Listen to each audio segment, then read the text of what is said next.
que j'ai la chance de mener. Je suis conseillère municipale depuis 2013. Je suis aussi présidente de Concertation Montréal. J'y reviendrai tout à l'heure pour ceux qui ne me connaissent pas. Je suis présidente de l'aile jeunesse de l'école de Nicodère à Montréal et je suis maman d'un petit garçon de 3 ans et d'une petite fille de 3 mois. Donc, vous voyez qu'il y a plusieurs mandats et je peux dire que je suis une leader. Avant même tous ces mandats-là, je considérais déjà que j'étais une leader. Comment je le définissais, c'était simple. J'y allais par le type d'influence que je pouvais avoir. Aujourd'hui, quand je regarde comment moi je définis un leader qui peut rester leader, il y a 3 éléments plus forts qui m'interpellent. Premièrement, la relation qu'on peut avoir avec les autres.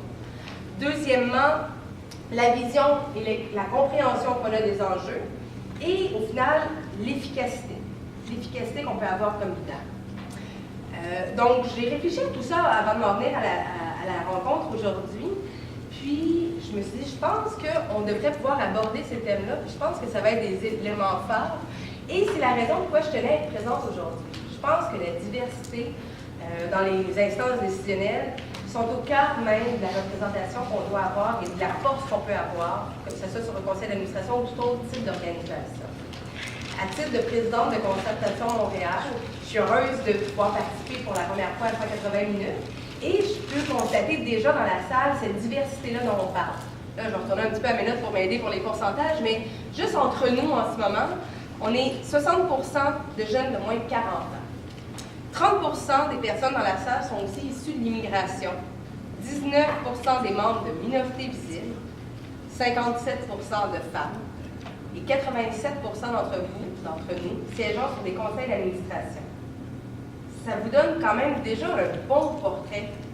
Ça met, je pense, déjà pas mal la table. C'est donc avec beaucoup d'intérêt que je suis venue à la rencontre. On a parlé de Concertation Montréal. L'objectif de Concertation, c'est de faire la connexion entre les élus et les acteurs socio-économiques de la métropole.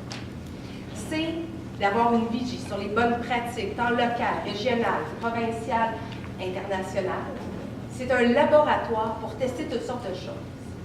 Leadership Montréal s'inscrit parfaitement à travers notre ADN.